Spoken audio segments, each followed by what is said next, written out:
ये मैं भाषा जरा दुनिया में रहते रहते जान गया हूं बोला। तो कहें कि बेटा तेरा कोई दोष नहीं है, तो कहें तेरा मेरा दोष क्यों नहीं? कहें तेरा दोष इसलिए तू करता क्या, तेरे बाप को तो मार दिया और सुग्रीव को बना दिया राजा, और राजा के हाथ में हो गई सेना, अब तू अकेले रह गया, तो तू कर भी क्या सकता? लेकिन बेटा तू घबरा मत, अब तू अपने चाचा से मिल गया है, और अब राम रावण का युद्ध बाद में होगा, पहले अंगद और राम का युद्ध होगा। मेघनाथ और तू दोनों सेनापति बन जाओ और सारी रावण की सेना तुम्हारे साथ जाएगी, पहले राम से लड़ो और अपने बाप का बदला लो, फिर हम देखेंगे अपना बैठ फिर निकाल लेंगे, है ना। तो उरसी अंगद लाज कछू गहो, जनक घातक बात वृथा कहो। अंगद जी महाराज ने सुना, सुन के महाराज ऐसा उत्तर है, भक्तों के लिए तो अनुसरणीय उत्तर है कि सुनु सठ भेद होई मनता के काके, कि श्री रघुबीर हृदय नहीं जाके। बहुत से लोग कहते हैं महाराज हमारा धर्म नहीं निपटा, कहें क्यों नहीं निपटा है? या क्या करें, वहां हम ही अकेले हैं और सब तो रावण है हम ही विभीषण है। तुम विभीषण जब खुदे बन रहे हो तो तुम्हारा धर्म तो नहीं निभेगा, है ना। तो कहते हैं हम अकेले हैं। अरे अकेले हो तो क्या हुआ, रावण की नगरी में जाकर के जहां चारों तरफ रावण के लोग विद्यमान हैं, वहां श्री अंगद अकेले कह रहे हैं कि सुन सठ भेद होई मनता की, श्री रघुबीर हृदय नहीं जाकी। और सुग्रीव के पास तो उसने संदेश भेजा, किसने? रावण, कि जाओ कह दो कि हम तुम्हारी पत्नी तो चुराए नहीं है, तुम हमसे लड़ने के लिए क्यों आ गए? अगर हम तुम्हारी पत्नी चुराए होते तो बात भी थी। अहम यद्य हरम भार्याम, सियाराम, अहम यद्य हरम, सो मजरा से देख लो इधर कोई सुर कर रहा है। अहम यद्य हरम भार्याम राजपुत्रस्य धीमतः नहीं, श्याम जी, किम तत्र तव सुग्रीव किस्किंधाम प्रतिगम्यताम। अहम यदि राजपुत्र से भार्याम अहरम, अगर मैंने राम जी की पत्नी का अपहरण कर लिया है तो हे सुग्रीव तत्र तव किम, तो वहां तुम्हारा क्या है? इसलिए आप कृपा करके मेरी मित्रता का वास्ता है, मेरे से मित्रता का संबंध कायम रखते हुए किस्किंधाम प्रतिगम्यताम, किस्किंधा आप चले जाओ। ऐसा चिट्ठी लिख करके उसने एक दूत से भेजा। अब दूत जो है महाराज जी आया और आकर के सुग्रीव जी महाराज से कहा, तो सुग्रीव जी ने ऐसा करारा जवाब दिया, कुछ पूछो, ऐसा करारा जवाब दिया कि जाओ कह देना कि नमे से मित्रम, तुम मेरे मित्र नहीं हो, न तथा अनुकंप्या, अब मेरे कृपा के पात्र भी तुम नहीं हो, मेरा तुम्हारा कोई रिश्ता नहीं, और तुमने मेरे ऊपर कोई उपकार भी नहीं किया है कि मैं उस उपकार का बदला तुमको दूं। नचोपकर्तासी, मेरा तुम्हारा कोई प्यार भी नहीं है, कोई संबंध भी नहीं है। न मे प्रियोसी, हाँ एक तुम्हारा हमारा संबंध जरूर है। वो संबंध क्या है? जो संबंध यह है, वो संबंध यह है कि तुम मेरे दुश्मन हो, और दुश्मन इसलिए हो कि तुम राम जी के दुश्मन हो, इतावता मेरे भी दुश्मन हो। अरिश्च रामस्य सहानुबंध ततोसी बाली व बधार वध्या, इसलिए जैसे बाली मारा गया वैसे तुमको भी मरवाना पड़ेगा। राम जी, निहन में हम त्वाम ससुतम सबंधुम, मैं खुद मारूंगा तुमको, और तुम्हारे बेटे के साथ भाई के साथ तुमको खुद मारूंगा। ऐसा सी सुग्रीव जी महाराज ने कहा, और कहा कि अगर तुम बाली के मित्र हो, मैं तो तुमको मित्र नहीं मानता, मैं तो तुमको दुश्मनी मानता हूं, लेकिन चूंकि तुमने बाली का नाम ले लिया है इसलिए एक तुमको सलाह दे रहा हूं। मित्र के नाते सलाह नहीं दे रहा हूं, एक व्यक्ति के नाते सलाह दे रहा हूं। क्या कि न मोक्ष से रावण राघवस्य, राम जी के बाण से तुम बच नहीं सकते हो, इतना याद रखना।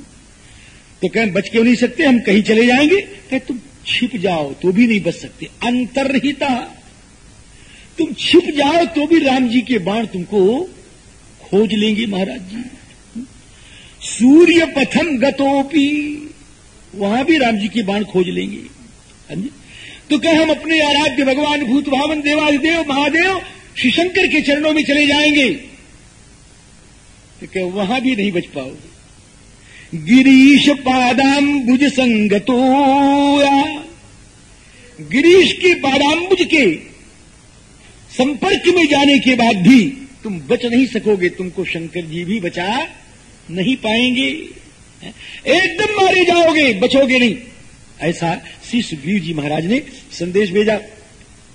अब महाराज इधर की बात सुने, कुशा के आसन पर ठाकुर जी, देखो ऐसी झांकी भी रामायण में कहीं नहीं मिलेगी, अनोखी झांकी है, अगर आप ले लो तो कल्याण हो जाए महाराज जी। अब कोई चित्रकार बैठा हो तो महाराज इसका चित्र बना दो, ऐसी झांकी कहीं मिलेगी नहीं आपको। समुद्र का तो किनारा और बढ़िया कुशासन बिछा हुआ है, सुनो, समुद्र का आसन और बढ़िया कुशासन बिछा हुआ है, और ठाकुर जी मेरे राम जी क्या कर रहे हैं, प्रतिशिष्य लेटे हुए समुद्र के किनारे कुशासन बिछा और उस पर राम जी लेटे हुए। और जब लेटे हुए हैं तो तकिया कहां से आई कि अपने हाथों की ही तकिया बनाए। बाहु तपस्सागर वेलायाम दर्भान आस्तीर्य राघव प्रांजलिम प्रांग मुख कृत्वा प्रतिशिष्य महोदधे। जब तकिया देखे बाहु, कैसी बाहु कि एकदम महाराज, यहाँ ये सब कोहनी वोनी नहीं दिखाई पड़ती होगी, ज्वाइंट्स तो होंगे लेकिन दिखाई नहीं पड़ा, एकदम देखता है सांप की तरह एकदम। और उठा सांप की तरह मतलब क्या है, एक तो सुचिक कहने और दूसरे महाराज एकदम सफाचद और दूसरे ऊपर मोटी और नीचे पतली, ऐसे है ना। कहते राम जी भुजंग भोगाभम, भुजंग भोगाभम बाहुम, क्या करते हैं उसको उपधाय, उसी का तकिया बनाए। मिलेगी ऐसी झांकी कहीं। समुद्र का किनारा, कुशा का आसन बिछाए हुए हैं और बढ़िया नीलमणि के समान चमकते हुए ठाकुर हैं और भुजाओं की तकिया बना करके सो रहे हैं, अरे लेटे हुए हैं। ऐसे श्री राम जी महाराज तो अब जगते जगते महाराज 3 दिन इस झांकी में रहे।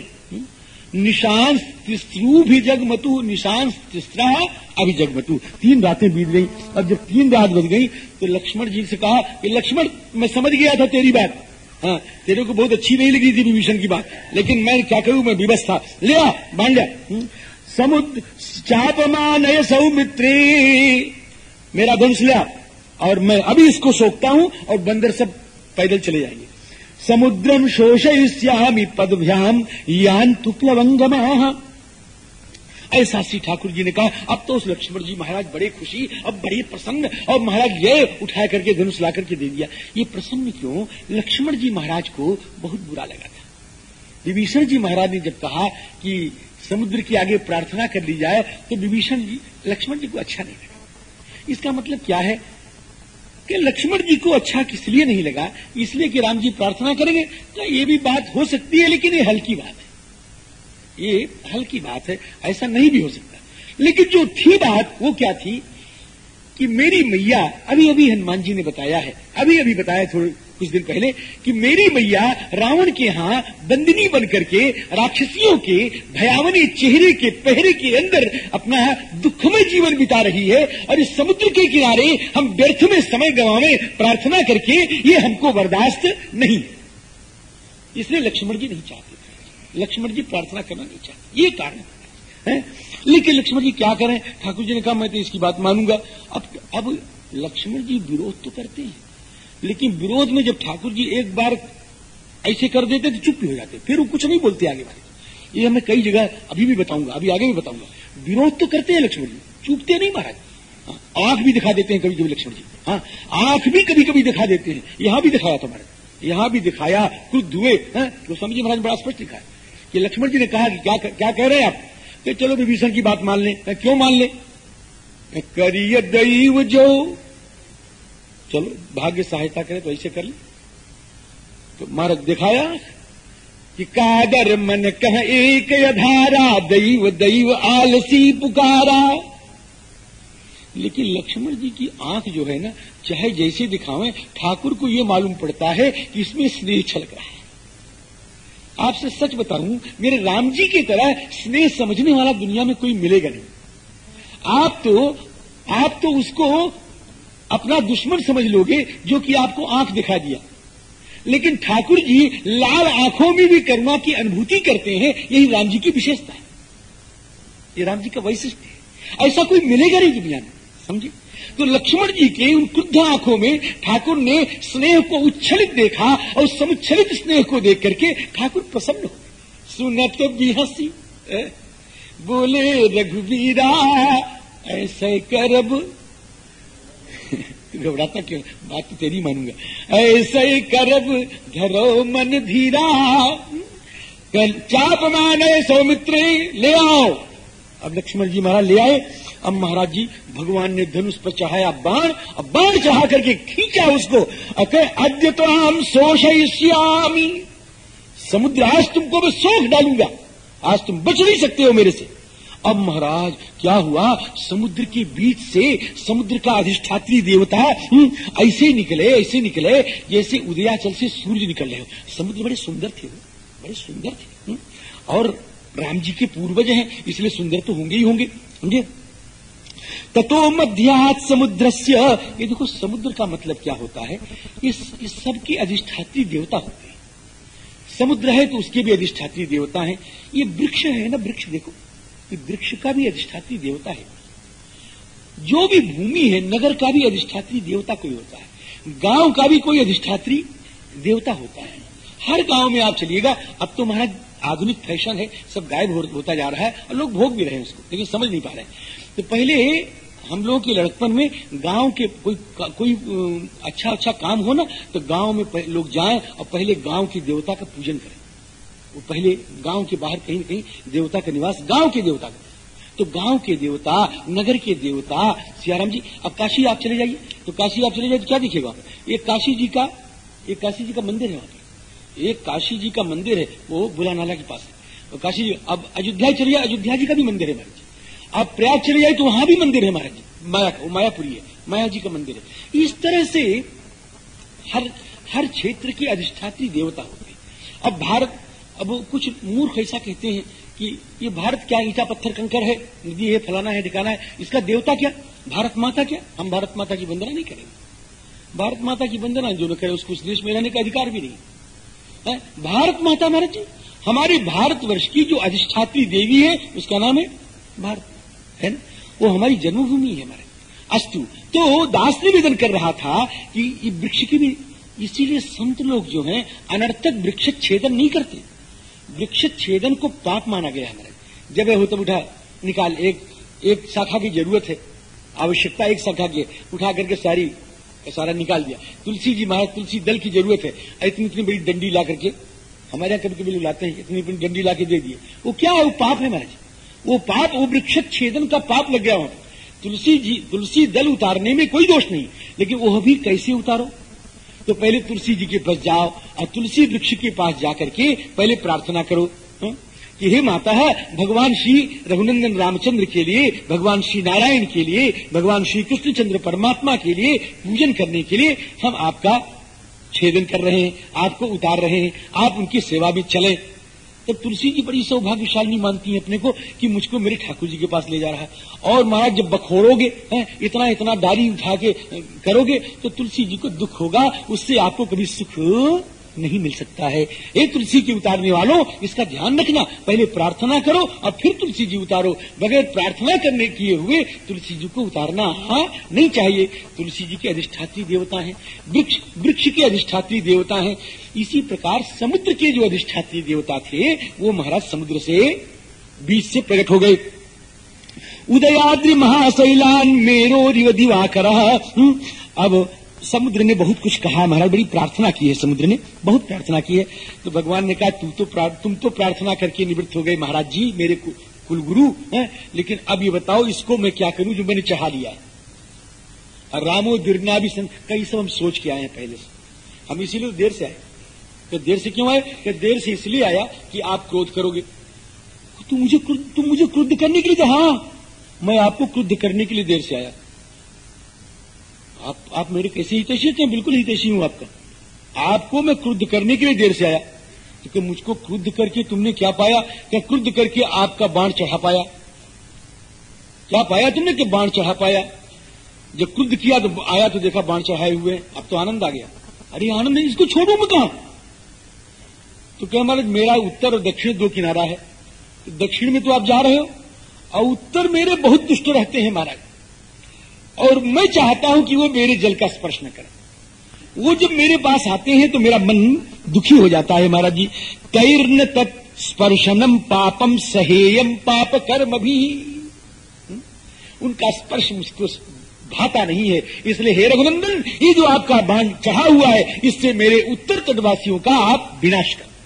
यही सरमम है, यही सरमम उत्तर तटवासी हतहुनाथ खल नर अघरासी। इसको मार दो महाराज। भगवान हंस पड़े। भगवान ने कहा तुम बड़े चतुर हो। समाप्त किया उनको कि अब बताओ काम कैसे हो? कहे महाराज आपके यहां विश्वकर्मा का बेटा है, आप लोग नहीं जानते। भगवान कहे अच्छा हाँ बताओ कौन है? तो क्या ये नल जो है, नल महाराज जो है, ये विश्वकर्मा के पुत्र हैं। अयम सौम्य नलो नाम तनयो विश्वकर्मण, और ये अपने पिता के सारे गुण को लेकर के इस जगती तल पर अवतीर्ण हुए हैं, और यही बनाएंगे पुल, और मैं करूंगा इनकी सहायता। एवं सेतुम महोत्साह करोतु मई बानरः अतमहम धारयिष्यामि। ये पत्थर लाएंगे, मैं उसको धारण करूंगा। तो नल से भगवान ने कहा नल तुम तो छिपे रुस्तम निकले यार, ये सही कह रहे? कहे मार कहे तो सही रहे, तो क्या तुमने बताया नहीं आज तक? तो कहें कि मुझे याद नहीं था। कहें सही बता रहे? कहें फिर अपने मुंह से अपनी बात कहते भी कैसे सुनो? ऐसे कहा उन्होंने, देखो कि राम जी न चापि अहम अनुक्त वह प्रब्रूयाम आत्मनो गुणान, मैं अपने गुण को कैसे कहता, इसलिए मैंने कहा नहीं। अब इन्होंने कहा बात तो ठीक है, मैं पुल बना सकता हूँ। अब महाराज अब तो जितने बानर थे वो पुल लिया, क्या नाम, हाँ क्या पत्थर ले आवे मारे। अरे पत्थर नहीं हो, पर्वत ले आवे हो। हाँ, और पर्वत के लिए क्रेन लगा लिया उन्होंने। आप कहोगे महाराज ये तो नहीं लिखा होगा। अब नहीं लिखा होगा, लेकिन हम तो पढ़ रहे हैं, है ना? श्री राम जी अब कैसे ला रहे हैं? पर्वतांश्च समुत्पाट्य, पर्वत को उठाए लें, और यंत्रैः परिवहन्ति च, और यंत्र के द्वारा ढो करके लाकर उसको रख रहे हैं भुजाओं के द्वारा। यंत्रैः, अब चाहे क्रेन लगा लो, चाहे प्रेन लगा लो, चाहे प्रेम लगा लो, हम नहीं जानते इसको, लेकिन है तो कुछ जरूर। राम जी पर्वतांश्च समुत्पाट्य यंत्रैः परिवहन्ति च, जो साधारण पत्थर हो उनको तो ला करके हमारा हाथ से डाल दें, और जो बड़े बड़े हो उनको क्रेन से ला करके डाल दें। अब आवे, अब महाराज बड़ी कारीगरी है, तो महाराज इन्होंने 2-4 ठो राजगीर और पैदा कर लिया हो, और 2-4 10 20 50 100 ठो वो कर लिया, क्या कहते हैं उसको, अब जो कुछ कहते हैं। अब उसको भी महाराज बुला लिया, और कहें सुनो एक सूत यहाँ ले, और एक सूत में बन रहा है महाराज, सब लेवल में बन रहा है। ये पुल ऐसा ना समझा ऐसे बन गया पत्थर से, हाँ सब लेवल में है, सूत में। एक सूत यहाँ पकड़ा गया और एक सूत वहां पकड़ा गया, एक सूत इस तरफ और एक सूत उस तरफ, इस तरह से सूत पकड़ लिया गया महाराज। सूत्रान्यन्ये प्रगृह्णन्ति ह्यायतम शतयोजनम, सूत पकड़ा गया। अब उसके बाद आपको महाराज लेबिल भी चाहे जितना बचे, उबड़ खाबड़ तो हो गई होगा, उबड़ खाबड़ तो हो गए। अरे महाराज उबड़ खाबड़ को तो उसने बांट दिया जिसकी आप कल्पना नहीं कर सकते। हाँ यहां तो नहीं लिखा है, एक दक्षिण भारत की एक रामायण है, रंगनाथ रामायण, तेलुगु भाषा में। तमिल में तो है कंबन की रामायण, और महाराज जी तेलुगु उसमें तेलुगु में है रंगनाथ रामायण। तो रंगनाथ रामायण की कथा है कि जब पुल बंध रहा था तो एक गिलहरी का जोड़ा, गिलहरी समझते हैं, गिलहरी जो कुछ आप क्या कहते हैं, गिलहरी इतना बड़ा होता, पूंछ होती होती, तो गिलहरी का जोड़ा महाराज। अब वो गिलहरी का जोड़ा क्या करे, पति और पत्नी दोनों समुद्र में डूबे और बालू में लौटे और फिर पुल पर लौटे, बस इतना 3 काम था उनका। समुद्र में नहाए और बालू में लौटे और पुल पर लौटे, समझ गए? ये 3 क्रिया है, समुद्र में नहाए और बालू में लौटे और पुल पर लौटे, ये 3 क्रिया। अब महाराज अब बस धाधर धाधर धाधर, वो बड़ी तेज चलती भी है महाराज गिलहरी, देखा बड़ी तेज चलती। अब जाए या या या या या या या या 1 2 3 1 2 3, अब महाराज ऐसा करे। अब उसके बाद क्या हुआ कि हनुमान जी महाराज ने कहा, देख बगल यदि किसी बंदर का पैर लगे तो मर जाओगे। तो कहें बड़े आए पुल बनाने वाले, तुम समझते हो हम ही पुल बना रहे हैं, हम कुछ कर ही नहीं रहे, तुम्हारी गलती को हम सुधार रहे हैं। तो क्या कि जब तुम पुल बनाते हो तो दराज पड़ जाती है, और दराज में कुछ मसाला तो दे नहीं रहे हो, तो हम समुद्र में नहाते हैं, अपने शरीर को शरीर से बालू लेते हैं और पुल पर आकर के लौटते हैं। तो इससे क्या होता है, दराजें भर रही, जहां जहां दराज है वही वही हम लौटते हैं, दराज भर रहे हैं। तो सब हंस पड़े, और बात तो हो ही रही थी, काम तो हो ही रहा था। इसके बाद महाराज हनुमान जी महाराज जा रहे थे, हनुमान जी महाराज के पैर के अंगूठे के अगले भाग से थोड़ा हवा लग गई, स्पर्श नहीं हो, स्पर्श हो रहा बताओ, हवा लग गया, अंगूठे के अग्रभाग की तनिक सी हवा लग गई। लोग तो कहते हैं पैर लग गया, हमको पैर लग जाता कहीं किसी काम के रहते। कल बाएं हाथ पे देखा था, कल बाएं हाथ पे देखा था नहीं देखा था, कल नहीं देखा, भूल गए।